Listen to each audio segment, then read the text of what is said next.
Welcome to the letter. Please like and subscribe at the end if you liked it.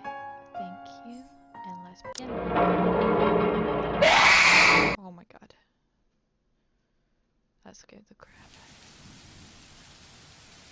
of me. No, I just don't expect it to start raining. The Gingerbread Mansion. It was built for Lord William and Lady Elizabeth Gingerbread of Luxembourg, humbled ambassadors of peace and beloved by their people,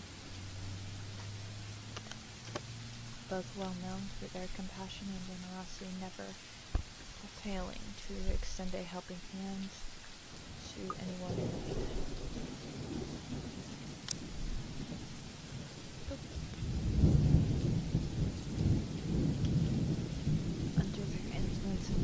That was once a small, sleepy village grew to a prosperous and bustling town. However, the seasons of joy eventually ended, and the good nobles perished at the hands of the Great Plague. The riches and legacy were henceforth passed on to their only child, Lady Charlotte Gingerbread. The mansion has stood since the 1620s, a witness to a very long history of joy and pain. After Lady Charlotte committed suicide, the great house was eventually left uninhabited.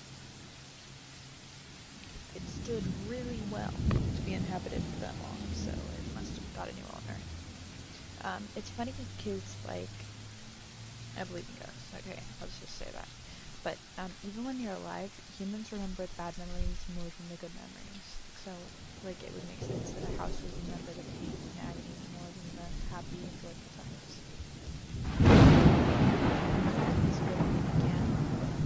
Surrounding villagers spoke of seeing and hearing unearthly things, cries and howls that filled the night, and hearsays of a mysterious woman roaming the hallowed halls aimlessly. People who dared enter the walls were simply never heard from again.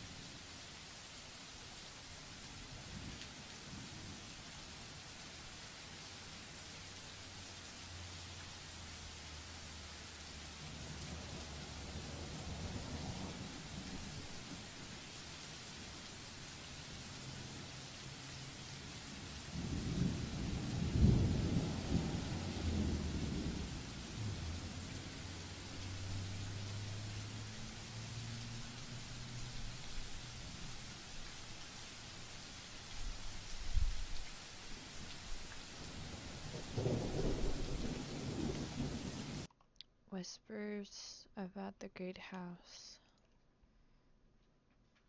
I guess it was the suicide that kicked it off, maybe? I don't know. But what made her kill herself is the question.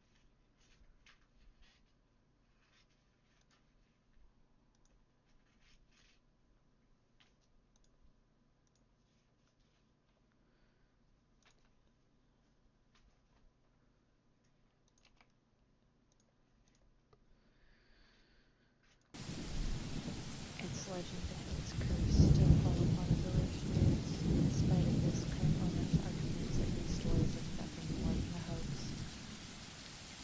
Those were Lord God for the truth. They had Briar Military Court placed the property back on sale. Like Pandora box, the secrets that lie inside await to be discovered by brave souls. I wouldn't call Pandora very brave. She literally unleashed everything that was horrible on the world. I would call that stupid. Idiotic. Not listening to your elders.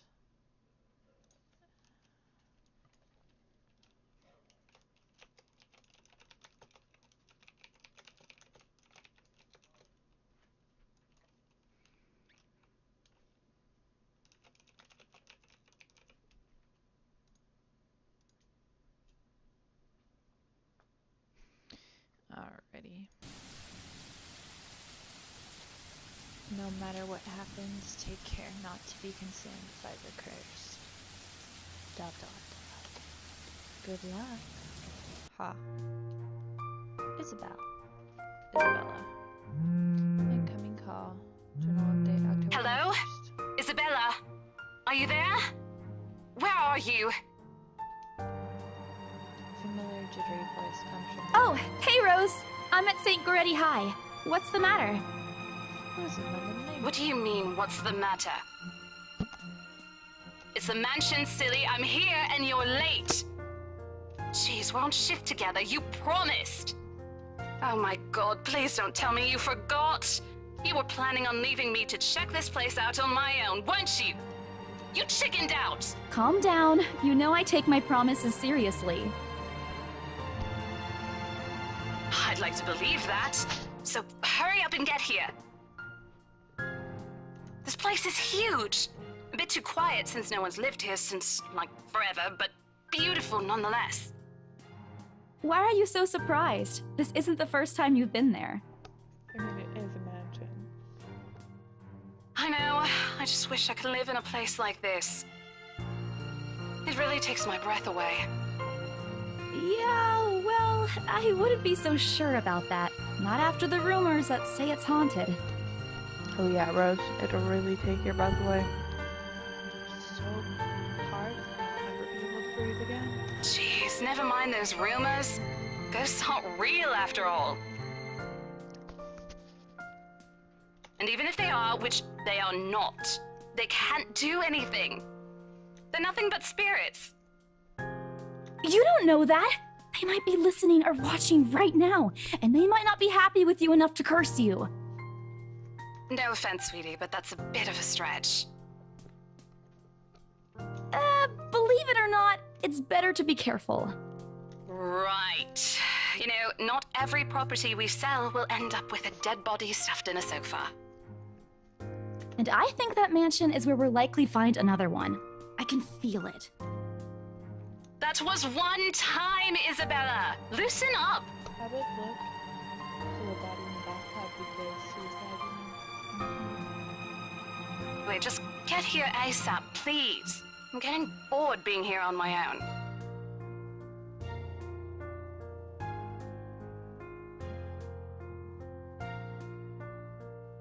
Boredom in a haunted house. Sure. Fine, fine. Let me just finish up here. I'll be right there soon. It's not even a house, it's a mansion. Okay, see you. Bye.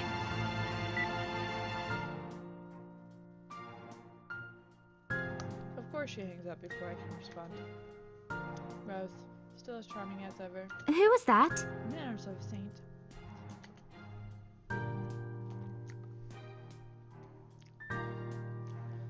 Becca. Oh, that? It's just Rose. Rose?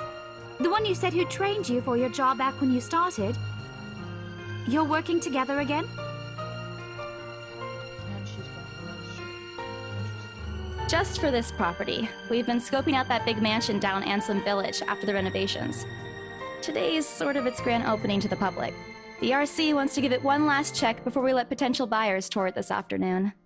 And it really will be your last check, Isabella. Oh, wait, mansion? That big spooky one you've been telling everyone about? Didn't you keep saying how it just gave you the creeps? It gives everybody the creeps. It's a haunted mansion. You actually went there? And you're going back? Well, I did promise Rose I wouldn't ditch her. And besides, a job is a job. Gotta do what you gotta do to make a living. I like that face. Got an adult. That's the got an adult face right there, Isabella. What's so funny?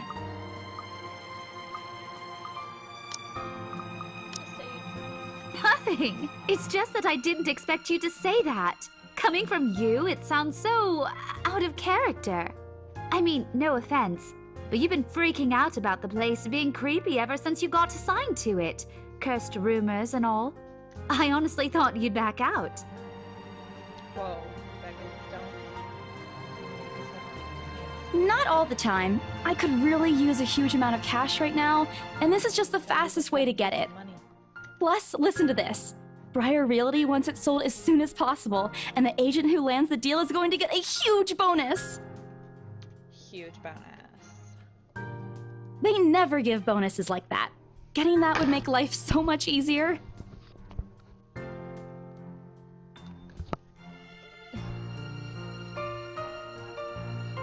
They're desperate, I'm desperate, it's perfect. So basically everything's narrated in this besides the, like, people talking to themselves, besides the narration, everything is talking. So that's why I like it, because eventually I get tired of, like, talking. I'm like, oh god, I gotta stop. So this way I don't have to do all that. I can do it forever. Sympathetic look crosses her face. You know, if you're really in urgent need of money, you could have just asked me. Do look pretty well off with that shirt. Or Ashton. We can always let you borrow, and you can pay us back whenever. How about when I'm dead? I have to keep myself from groaning out loud. In the years I've known her, I can already tell what to expect once she has that expression on her face. Becca! I've noticed that you've been living off instant noodles these past few weeks. She crosses her arm and glances at the clock. I would too. Like, I would just buy sandwiches and PB&J and a bag instead of instant noodles like that. Her voice slightly raises as she begins to scold me. Instantly, I'm reminded why Becca is excellent at her job teaching boisterous. Stop eating junk! They're cheap, but they're not good for you. You'll definitely end up in the hospital if you keep at it.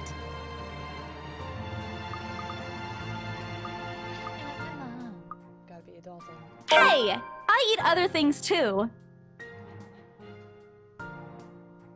Full my arms across my chest, mimicking her posture and giving her the best fun I can muster. Same one I use with my younger siblings when they're being difficult. An older child, I like it. Instead, she only raises an eyebrow at me. Let's look at the relationship. Rebecca. Oh, it went down. But if I said you're not my mom, it would have gone down anyways. Or did it go up? Oh, I think it went up. That's good, because, like, how the other ones, you can't have a relationship. Alright, so, then I got a journal entry. Undiscovered journal entry. Maybe I just have to go to profiles. Isabella, birthday, May 28th, Gemini, 26 years old, 5'2", state agent, nationality, Filipino, religion, Roman Catholic, fine arts, undergraduate, likes cinnamon rolls, dogs, food, police, procedural dramas, and series. Okay, it's just spelled really weird. Comedy is karaoke. What? Series with the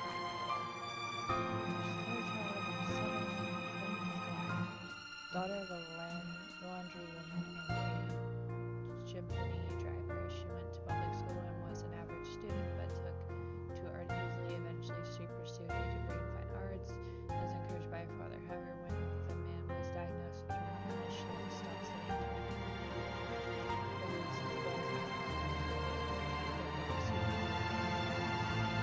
Local job could get her. Rose Cooper became her mentor as soon as she started as an agent at ERC. It's 5 years since she met her neighbor Rebecca. She met Ashton during an unfortunate incident involving her first sale at Devlin Court, and later Zachary threw him.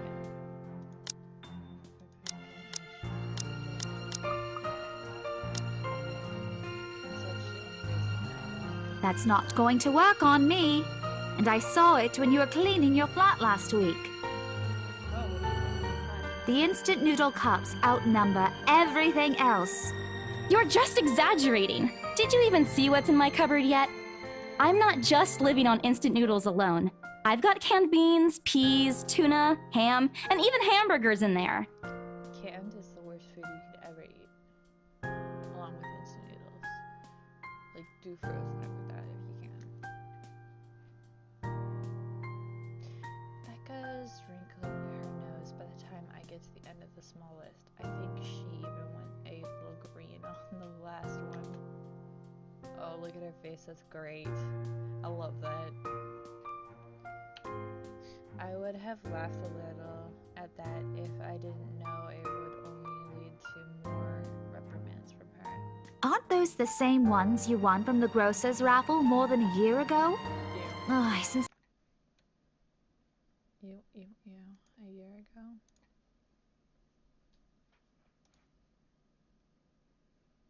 Like, I guess since it's canned, it would work.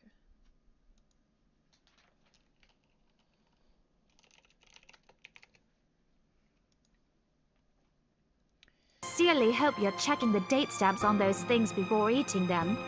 I don't want a repeat of last year. In any case, those are still not exactly healthier choices, Belle. She shakes her head, possibly laughing at some funny distant memory. When she looks up, I immediately brace myself. More words from her. Sometimes it's just better to let go of the to say though. Cough, cough, cough. She turns her attention back to me. There's only warmth in her smile. A sad warmth though. Look at the eyebrows. What am I going to do with you? Stop talking. She says this more to herself than me, her voice shifting to something kinder, even motherly, if I'm looking for an exact word. I hope you know that it's impossible not to worry about you when you're like this. You don't have to keep eating the same thing. I'd be a lot like Becca though in real life. I like to put ideas that are I already told you before. You're always free to reheat food in my fridge. Thanks, Becca. I really appreciate it, but you don't need to keep babying me. You've been taking care of me since after I moved here. You have to take a break sometime. And before you ask again, no. You know I'm not a fan of borrowing money. And I'm not going to ask you to give me what you earned hard for yourself. You and your pride. But suit yourself. The offer stays on the table, though. If she didn't have her pride, you wouldn't like her as much. She'd be a slime bag. I doubt in response, only to get her to drop the topic. But I'm pretty certain I will never take that offer. Ever. You won't have time to take the offer, you're gonna die. It has nothing to do with pride. I've simply seen plenty of times how friendships can take a turn for the worse just because of a few unpaid debts. True. I don't want something like that to happen between me and Becca. We may argue about a lot of small petty things, but she already feels like a real sister to me. I don't want to lose the friendship over something so trivial. Becca takes a quick glance at something behind me, probably the clock hanging above the notice board snaps me out of Well, my thoughts. enough chit-chat. Lunch is ending, and my students will be back any minute. We can catch up later. Good luck with your clients. You better treat us to lunch or something if you get that sale. You bet! With a small smile, she returns to her desk and begins shifting through the pages of a rather thick history textbook. She looks sad. She's probably working on her lesson plan for next week. Or trying, at least. Her eyes are distant, and she doesn't seem too attentive or whatever is on the page. Whatever. As she hears my thoughts, Becca starts coughing heavily, her hand hastily going to her mouth to stifle the sounds.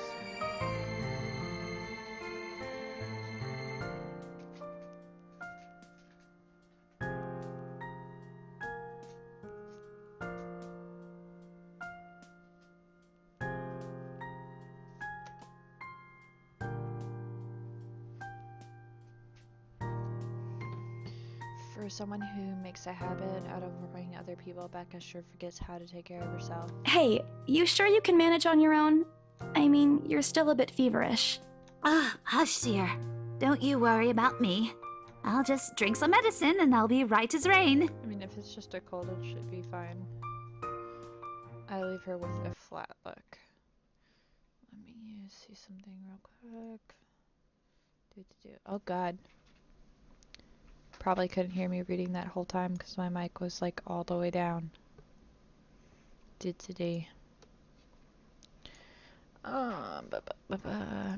the thing. I level her with a flat look. She has a cold for a couple of days now. Something about the strange weather not agreeing with her lately. Could be allergies. Allergies can feel like a cold if you got up bad enough. and despite my advice to take the week off and rest, I found her apartment empty when I dropped by this morning. She even left the medicine her doctor prescribed to her.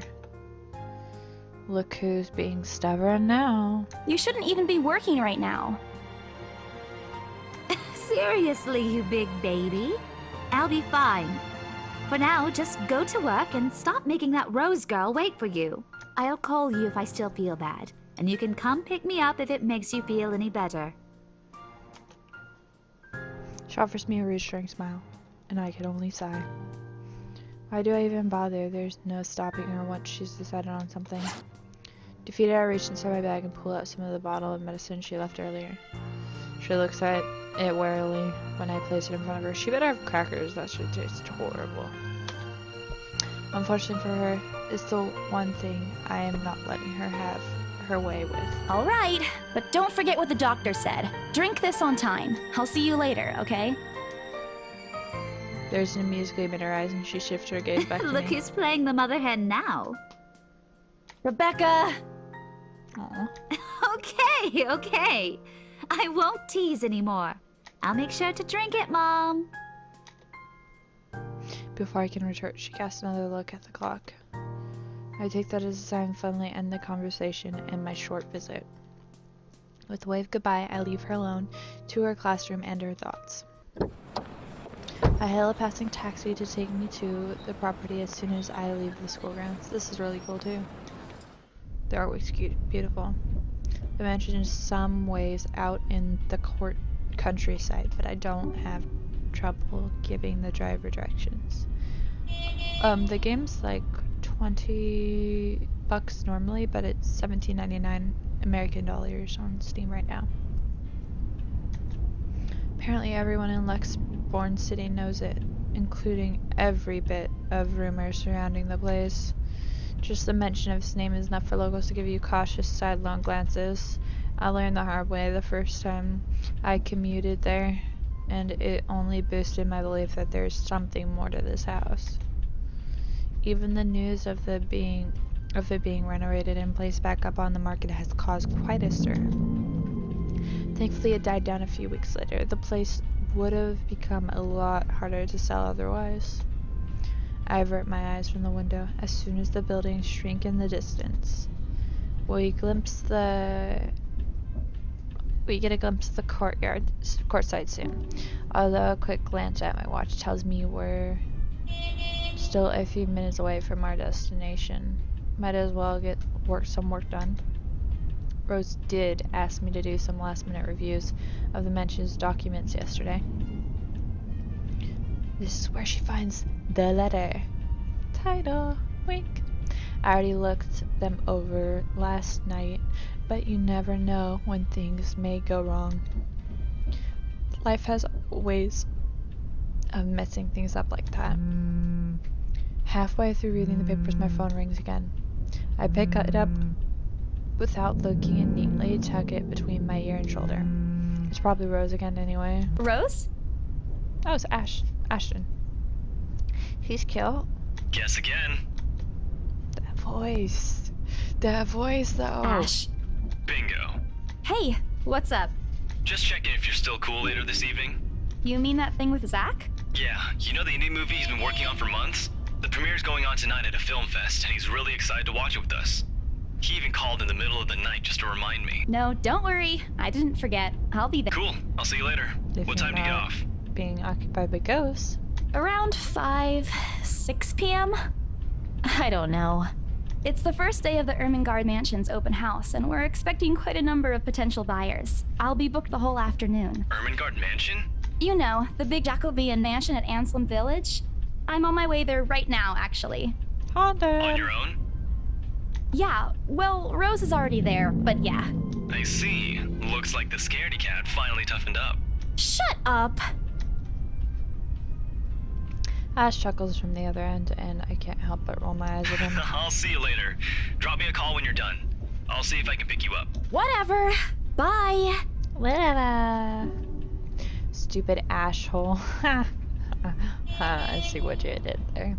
Always teasing me whenever he sees a chance. I'll show him who's tough. Means he likes you. Boys do that. I don't know why. It takes a few more minutes until I finally reach the infamous mansion. I have to admit, the entire property does look wonderful from the outside. Dash. Beautifully situated in the middle of a vast open field with several lush green trees dotting the immediate vicinity, that coverage is in a small woodland nearby. Yet, despite all of this, it does nothing to hide that something is just wrong. The surrounding area is usually silent, and only the rustling of the leaves can be heard as the occasional breeze passes. And birdies, woo! While Anselm Village is just a few miles away, everybody keeps their distance on purpose. Perhaps out of fear, horrified at the thought of falling under the mansion's curse. Somehow it makes me feel sad. The lack of immediate human presence just makes this place all the more eerie than it has any right to be. If it's uncanny in broad daylight, I can't imagine how this place is going to be at night. Are you planning to go inside that place, Missy? The voice makes me jump out of my skin. Without completely taking my eyes away from the house, I give the driver a confused nod. A beat passes while I wait for him to say more, but his only answer is a non-committal and a return of my nod. Belatedly, it occurs to me that he must have been waiting for my payment. I mentally slap myself for spacing out and promptly hand him the fare with an apologetic look. I expect him to leave as soon as I've paid, but there's a hesitant expression on his face as if something hasn't been said yet. Is there something wrong? Look, Missy, I'm sure you've heard what the people are telling everyone about that place. Nobody likes to be disturbed when they're at peace, and I'm pretty sure whatever they say is in that house. I admit they did a good job fixing it up, but there must have been a reason why even distant relatives of the family who used to own the house never lived in there despite inheriting it. No wonder they wanted to get rid of it. Maybe they just didn't like it? You never know. Who wouldn't like a mansion? I don't know. Like a mansion. He dries off after, but what he said has left a foreboding feeling in my gut.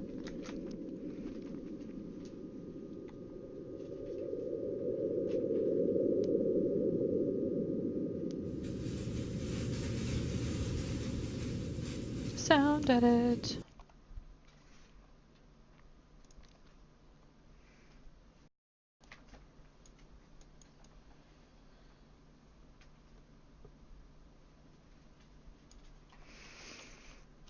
Alrighty.